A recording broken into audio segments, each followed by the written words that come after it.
What's up guys, how you doing? Welcome to another video. So I think we've got quite a fun one today. We're going to be comparing a camera setup that cost nearly $6,000 and we're then going to be comparing that with a camera setup that cost me less than $100. I've taken a very similar photo with both and we're going to see if somebody can tell the difference. So you guys who watched my video last week, don't worry if you didn't because I've linked it at the end of this video, so after you watch this one you can go back and watch that one. In that video I was comparing a cheap lens with an expensive camera versus an expensive camera with a cheap lens, and you might have heard in that video I thought it would be interesting to compare the both together if you switch them, and so I have done just that. The cheap camera that I used in the last video was this used Canon 350D, which I bought from eBay, and this cost me £40 used on eBay. I've also got an old Canon 18-55 EFS lens,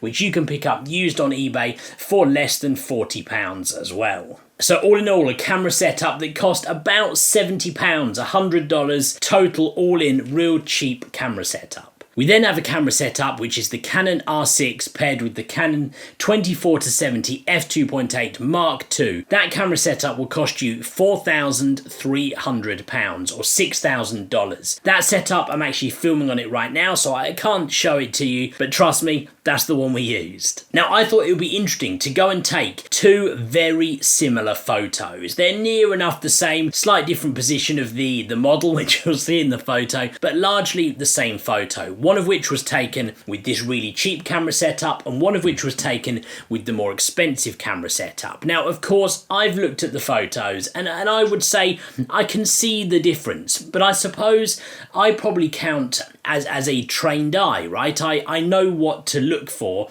to be able to see the difference. So I guess the question is, would the average person be able to tell the difference? Somebody who isn't a trained photographer, somebody who hasn't edited those photos, would they be able to tell the difference? That's the experiment we're going to do today. You might have noticed we have a second chair here today, so we've got a guest coming on real soon, but before that, let me explain what we're going to do. And even before that, I'm going to ask you guys to do all the usual YouTube stuff. Make sure you hit the like button if you haven't already, because it helps me out loads on my channel, helps my video, and I really appreciate it. Make sure you subscribe if you haven't already. Loads of other videos to come on my channel which I think you might enjoy. So okay, how did we do this? Now I thought it would be too easy if I just shared big printouts or if I showed them on a phone. It might not be a fair test, so we're actually going to do three different comparisons. Number one, I posted both of these photos over on my Instagram page. In fact, you guys might have already seen them. My Instagram page at Rob Sambles. If you haven't already, go check that out over on Instagram. I posted both of the photos there, and we're going to let our judge have a look at those two photos on Instagram. Now all of my Instagram photos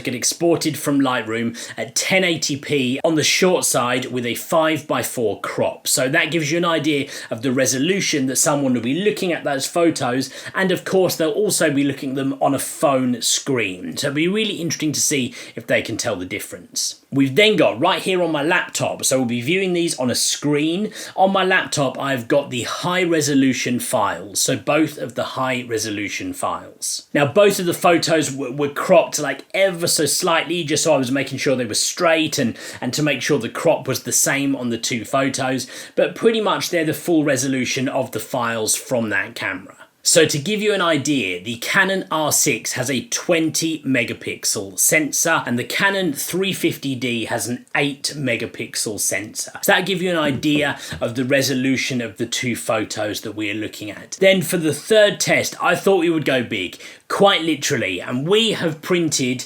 two photos 15 inches by 10 inches, two big old photos. You guys can't really see those with the light coming off them, but you can see they're big. 15 inches by 10 inches photos, and we're going to see if someone can tell the difference between the two. Now before we start, I should say I've got another part of this comparison coming in another video. This one is literally, can someone tell the difference between the photos? We do also have a wider comparison of kind of the experience of using the two cameras and the key differences between them, because of course there are a lot of differences between them. That's coming in a future video, so like I said, make sure you subscribe if you haven't already if you want to see that one. In terms of these photos, I edited them both. Of course, I edited them in such a way to try to get them to look roughly the same. That was the whole point of the test, right? I want to get them to look as good as I can, because that's exactly what I would do if I was going to post photos on Instagram or prints, whatever it might be. So look, without any further ado, let's bring in our guest. Our guest is the one and only Mrs. Sambles. She's going to come and join us right here and going to see if she can tell the difference. So let's get her in here right now. Let's go. And just like that, there we go. We've got Mrs. Sambles with us. Now, she's thrilled about being on camera, of course. So, no messing around. Let's get straight into this comparison. So, the first one, like I said, I posted these two photos to Instagram. So, you need to grab your Instagram out on your phone. Of course, you're going to go to @RobSambles Instagram page, which, of course, she's following. So you're going to see on here, you're going to see two photos, near enough the same photo, slightly different.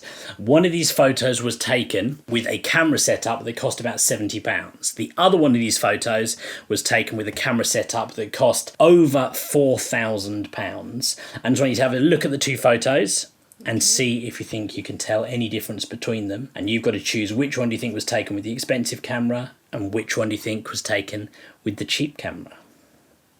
Okay, I think the first one is on the expensive camera and the second is the cheap one. What's some thoughts on why? What's made you pick those? The first one looks cleaner. Like the colours look good, they look bright. Second one, it's not as cleaner. It's just... Okay, all right. So look, we've got to pick, right? This is the first one. You guys can probably see on the screen right here. I'm going to put them on the screen, but Mrs. Sambles won't know yet. The next test, of course, we're going to look at the full resolution images on the laptop screen. That's going to be the next test. Of course, it's interesting. Some of the colours and stuff, that could potentially be my editing process, I suppose, that's affecting the decision. But let's move on to experiment number 2. Okay, so experiment number 2. I've got the laptop open right here, and I've got the full resolution files open on the screen of both the two images. So now it looks different, right? They're fuller resolution, much more detailed than you probably would see on the camera phone, although it's interesting because the average person, and of course Mrs. Sambles is here as an example of the average person, maybe won't notice that kind of difference. But have a look here. Again, exactly the same. Of course, one of these was taken on a very cheap camera, one was taken on a very expensive camera. Have a look and see what you think. It's tough, actually. They look really similar. You're really having to look to see what could be the more expensive one. I'd probably flip it around. I would probably say the first one was on the cheap one and the second one's on the expensive one. So this one on the more expensive one? Yes. Okay, cool. All right, we got to change. And again, so she doesn't know which one is the right one yet. We're going to move on to the third experiment, which of course is the big prints. Let's do that right now. Okay, so we have got the big 15-inch by 10-inch prints right here. I've got the two prints of each of the two photos. Now, this is interesting to me because when I look at these, I can straight away tell the difference, right? I can see why I think the difference is, but it'll be interesting. So look, exactly the same photos again, big old prints of course here, one of which was taken with a very cheap camera, one was taken with a very expensive camera. Have a look and see what you think. Feel free to pick them up, look in more detail, whatever you want to do.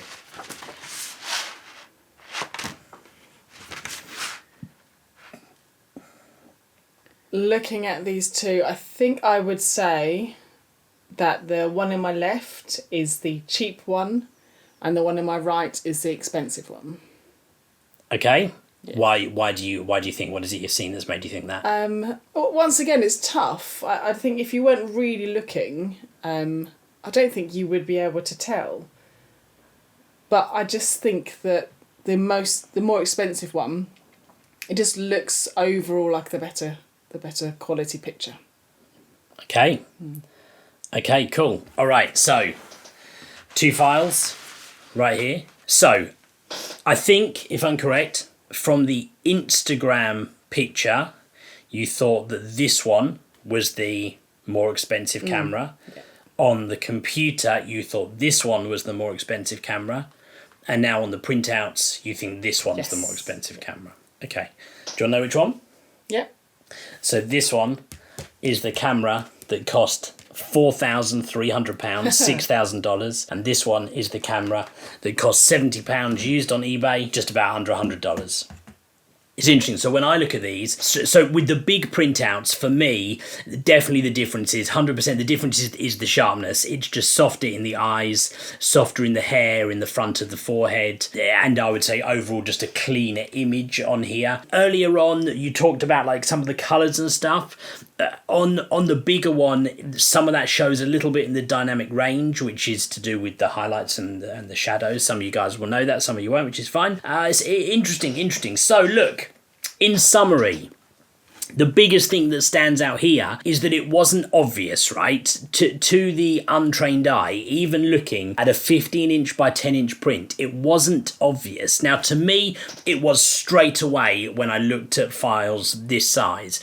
When you look at the Instagram size files, it is not obvious at all. Now, of course, I know which photo. I would be really interested to do this test myself, and maybe that's a future video. Get someone else to use two cameras like this, and I'll see if I can tell the difference. Because when you've got an Instagram size picture, 1080 pixels wide, it is definitely hard to tell. And so you know what? If you are a photographer who is going to be out there taking photos of their family, portraits, you know, parties, kids in the garden, that kind of stuff, well, you know what? I think we've said that absolutely something like this is good enough. You don't need to be spending thousands of pounds on gear to achieve this type of photo. Now, of course, a lot of viewers to my channel are sports photographers, and yes, in situations like that, gear becomes more important. Of course, if you were out there taking professional photos of someone's wedding, then the differences show. Like I can see in these two prints, there is a difference. So of course, there are circumstances when absolutely the more expensive gear becomes essential. But I think,